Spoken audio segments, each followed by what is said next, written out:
இன்று அதிகாலை நாம் பரிசுத்தரின் வார்த்தையை நாம் தியானிக்க இருக்கிறோம். இந்த நாளிலே கூட தானியேல் புத்தகம் 6வது அதிகாரம் 23வது வசனம்.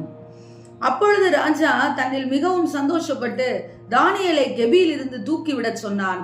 அப்படியே தானியேல் கெபியில் இருந்து தூக்கிவிடப்பட்டான். அவன் தன் தேவன் பேரில் விசுவாசித்திருந்தபடியால் அவனில் ஒரு சேதமும் காணப்படவில்லை. ஆம் தேவ ஜனமே, சிங்க கெபியிலே போடப்பட்ட தானியேலை பார்க்க ராஜா வருகிற பொழுது சிங்கம் அவனை சேதப்படுத்தவில்லை என்பதை அறிந்து ராஜா சந்தோஷப்படுகிறதை நாம் பார்க்கிறோம். அது மாத்திரமல்ல, எப்படி சேதமில்லாமல் கர்த்தர் அவனை பாதுகாத்தாராம் தானியேலை, அவன் அவர் பேரில் விசுவாசமாய் இருந்தானாம். இன்றைக்கும் நம்முடைய வாழ்க்கையில எவ்வளவு பெரிய போராட்டங்கள் வந்தாலும், எவ்வளவு பெரிய பிரச்சனைகள் வந்தாலும் அவ்வளவுதான் என்று சொல்லி பூமியே நிலையே மாறி தலைகீழாக இருந்தாலும் கூட, இதோ மலைகள் நடுசமுத்திரத்தில் சாய்ந்து போனாலும் கூட உங்கள் நம்பிக்கை கர்த்தராய் இருக்க வேண்டும், உங்கள் விசுவாசம் கர்த்தராய் இருக்க வேண்டும்.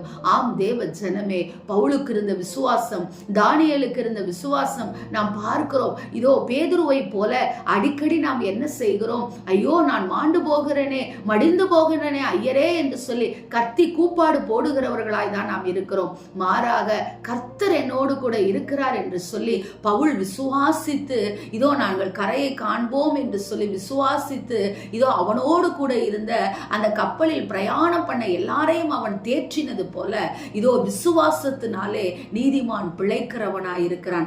பாருங்கள், கப்பற் சேதம் வந்தது, ஆனால் எந்த உயிர் சேதமும் இல்லாதபடிக்கு பவுல் கூட இருந்த கர்த்தர் அவனை காப்பாற்றினார்.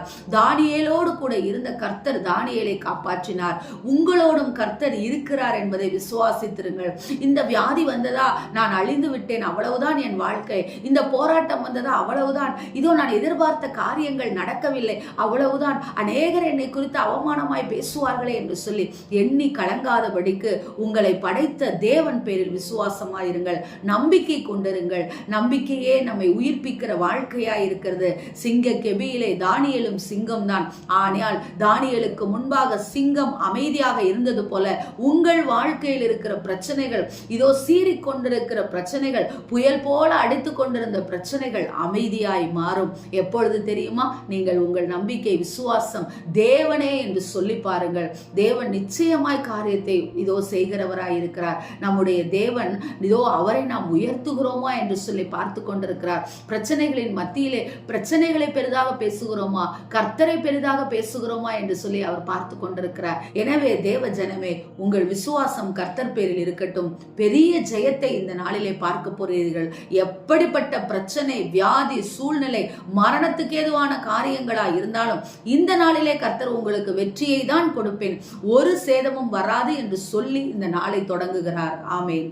எங்களை நேசிக்கிறேன் நல்ல தகப்பனே, தானியேலுக்கு எப்படி ஒரு சேதமும் இல்லாதபடிக்கு அவனை பாதுகாத்து சிங்கத்தின் வாயிலிருந்து தப்புவித்தீரோ, பவுலை எப்படி கப்பற் சேதத்திலே உயிர் சேதம் வராதபடிக்கு பாதுகாத்தீரோ, எங்கள் குடும்பத்தை சுற்றி இருக்கிற, எங்களை சுற்றி இருக்கிற அநேக மனுஷர்கள் சத்துருனுடைய போராட்டங்களால் உண்டான எல்லா காரியங்களிலும் எங்களுக்கும் எங்கள் குடும்பத்துக்கும் ஒரு சேதம் வராதபடிக்கு நீர் காக்கிறவராய் இருக்கிறீர் என்று சொல்லி விசுவாசித்து இந்த நாளை தொடங்குகிறோம். நல்ல பிதாவே, ஆமென்.